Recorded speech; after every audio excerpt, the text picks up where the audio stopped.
Good morning dear students. आज अपन कक्षा 12वीं की सब्जेक्ट विषय जीव विज्ञान बायोलॉजी और इसी के साथ इंक्लूड किया हुआ है एग्रीकल्चर बायोलॉजी कृषि जीव विज्ञान। तो ये चैप्टर जो आज हम लेने जा रहे हैं वो चैप्टर है बायोटेक्नोलॉजी या जैव प्रौद्योगिकी। ये सामान्य जीव विज्ञान वाले छात्रों के लिए एवं जिस बच्चों की एग्रीकल्चर बायोलॉजी अर्थात कृषि जीव विज्ञान का अध्ययन कर रहे हैं उनके लिए भी उपयोग में आ जाएगा। तो इसे आप गायत्री स्कूल सांचौर के यूट्यूब चैनल पर जाकर के देख सकते हैं। तो प्यारे विद्यार्थियों, आज अपन एक नए चैप्टर के साथ शुरुआत कर रहे हैं, वो है बायोटेक्नोलॉजी या जैव प्रौद्योगिकी। बायो और टेक्नोलॉजी ये दो शब्दों से मिलकर के बना हुआ है। बायो का मतलब होता है ऑर्गेनिज्म, बायो का मतलब होता है ऑर्गेनिज्म और ऑर्गेनिज्म को अपन कहते हैं जीव। और दूसरा शब्द है टेक्नोलॉजी और टेक्नोलॉजी का मतलब होता है टेक्निक्स, टेक्निक्स या तकनीक। तो ये दो शब्दों से मिलकर बना बायो और technology, that is biotechnology. Bio का मतलब होता है ऑर्गेनिज्म, ऑर्गेनिज्म का मतलब होता है जीव। यहाँ पर जीव कोई भी हो सकता है, पादप हो सकता है, जंतु हो सकता है, कोई सूक्ष्म जीव हो सकते हैं, जीवाणु हो सकते हैं और so many types of the organism. कोई भी ऑर्गेनिज्म हो सकते हैं। उस ऑर्गेनिज्म का उपयोग करके मतलब उस ऑर्गेनिज्म में कुछ लाभदायक या अच्छे गुण होते हैं, उस अच्छे गुणों को ग्रहण करके एक हमारे पास टेक्निक्स है, टेक्नोलॉजी है, तकनीकी है और उस तकनीकी के माध्यम से मानव उपयोगी उत्पाद तैयार करना, ये जो पूरा प्रक्रम है, ये प्रक्रम क्या कहलाता है? बायोटेक्नोलॉजी या जैव प्रौद्योगिकी के नाम से जाना जाता है। तो सबसे पहले इस बायोटेक्नोलॉजी शब्द का प्रयोग करने वाले एक वैज्ञानिक हैं। इस बायोटेक्नोलॉजी शब्द का प्रयोग किया है वो है कार्ल एरिकी। कार्ल एरिकी ने 1919 में बायोटेक्नोलॉजी शब्द का सर्वप्रथम प्रयोग किया। तो सिंपल आपको पूछा जाए कि बायोटेक्नोलॉजी की सर परिभाषा हम लिखें तो क्या लिखें? तो आप लिख सकते हैं कि कोई भी ऑर्गेनिज्म, कोई भी जीव, सूक्ष्म जीव हो, चाहे कवक हो, पादप कोशिका हो, जंतु कोशिका हो या जीवाणु हो, उनमें ऐसे कुछ लाभदायक गुण होते हैं। उन लाभदायक गुणों को इस टेक्नोलॉजी तकनीकी के माध्यम से मानव उपयोगी उत्पाद तैयार करना क्या कहलाता है? जैव प्रौद्योगिकी कहलाता है। तो ये तो थी डेफिनेशन। अब अपन बायोटेक्नोलॉजी से संबंधित कौन कौन सी चीजें हैं वो डिस्कस करेंगे। वो पहले आपको बता देते हैं, फिर एक सर्वमान्य परिभाषा है उसको भी आपको बताएंगे। तो इसमें सबसे पहले अपन एक तो परिभाषा पढ़ेंगे, दूसरा है वो इसकी हिस्ट्री पढ़ेंगे। हिस्ट्री, बायोटेक्नोलॉजी का क्या इतिहास रहा है, इसमें क्या टेक्निक्स है, क्या टेक्निक्स तकनीक, कौन कौन सी तकनीक है जिसके माध्यम से हम मानव उपयोगी उत्पाद तैयार कर सकते हैं। उसके अलावा इसकी ब्रांचेस, कौन कौन सी बायोटेक्नोलॉजी की शाखा है। इंडिया में बायोटेक्नोलॉजी यानी कि भारत में जैव प्रौद्योगिकी से संबंधित कितने इंस्टीट्यूट काम कर रहे हैं, किस जगह पर क्या कार्य हो रहा है उसके बारे में। तो इंडिया में बायोटेक्नोलॉजी, भारत में जैव प्रौद्योगिकी की, और लास्ट एंड फाइनल इसके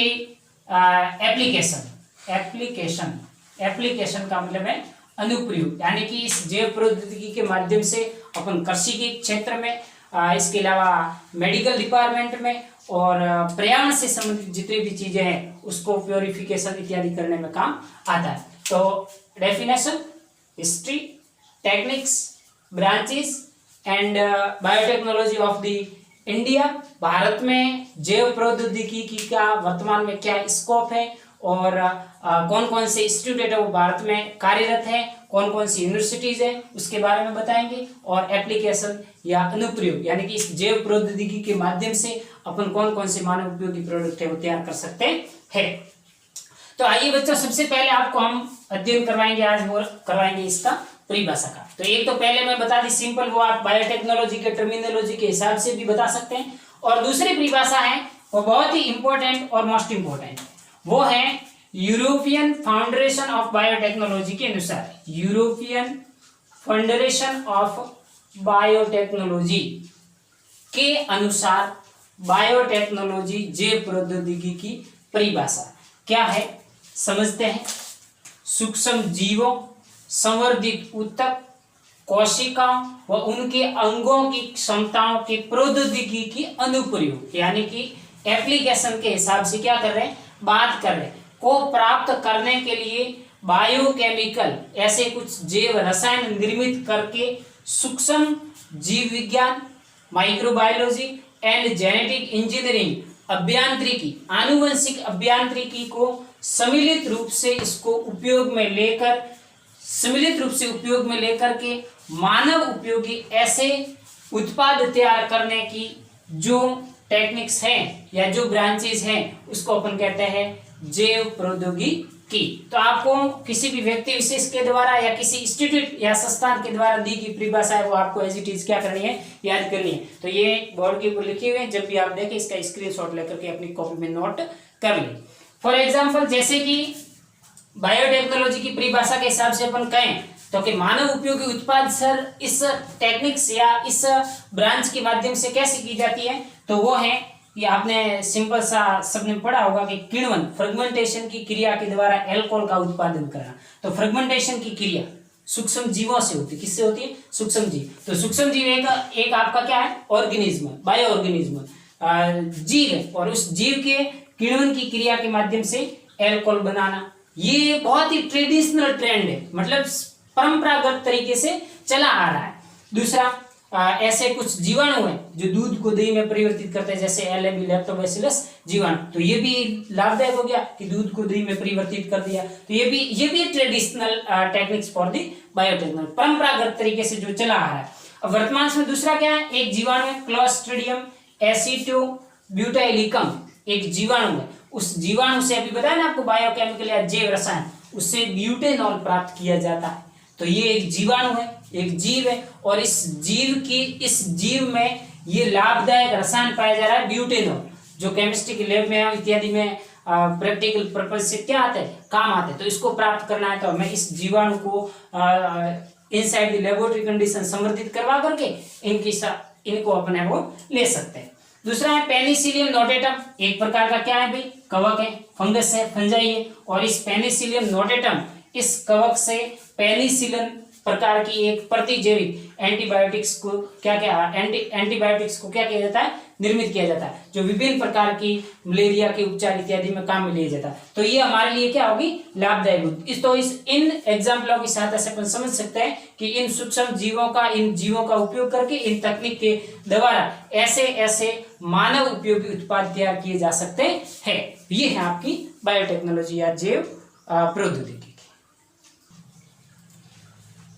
तो आगे अपन डिस्कस कर रहे हैं टेक्निक्स ऑफ द बायोटेक्नोलॉजी, जैव प्रौद्योगिकी की तकनीकी की क्या है, यानी कि क्या क्या टेक्निक्स हैं, ऐसे क्या क्या टूल्स और टेक्निक्स, यानी कि ऐसे क्या यंत्र और उसकी सहायता से कि अपन मानव उपयोगी उत्पादों तैयार कर सकते हैं। तो सबसे पहला है वो है PTC, that is plant tissue culture, पादप ऊतक संवर्धन। अब इस पादप ऊतक संवर्धन में क्या है, ये एक ऐसी टेक्निक्स है, और इस तकनीक के माध्यम से एक ऐसा सिस्टम है जिसके माध्यम से अपन पादप के, किसकी बात करें, इंडिविजुअल प्लांट की करें, तो पादप के किसी भी भाग को लेकर के अपन इनसाइड द लेबोरेटरी कंडीशन यानी कि कृत्रिम संवर्धन माध्यम पर संवर्धित करके नया पौधा विकसित कर सकते हैं। जैसे कि हमें लगा कि फॉर एग्जांपल अपन बात करें तंबाकू की, कि तंबाकू में ऐसे कोई उपयोगी गुण हैं और वो दूसरी किस्म की तंबाकू में हमें उपलब्ध नहीं हो पा रहे, तो उस उपयुक्त किस्म की या बड़े पत्तों वाली तंबाकू है या कोई भी क्रॉप है या कमर्शियल जो हमें उसे आर्थिक फायदा होता हो, उस प्लांट के एक्स प्लांट किसी भी पादप को कृत्रिम संवर्धन माध्यम पर संवर्धित करके उसका मल्टीप्लिकेशन किया जा सकता है। तो ये टेक्निक्स हो गए पादप उत्तक संवर्धन। इसको अपन आगे डिटेल से पढ़ेंगे बाद में, लेकिन अभी इतना ही बताएंगे। ये इसकी टेक्निक्स है। दूसरी है जेनेटिक इंजीनियरिंग, इसको हिंदी में कहता है आनुवंशिक अभियांत्रिकी। और आनुवंशिक अभियांत्रिकी का मतलब क्या हुआ कि किसी भी जीन, कृत्रिम जीनों का निर्माण, सिंपल है, कृत्रिम जीनों का निर्माण करना और उसे किसी दूसरे जीव में स्थानांतरित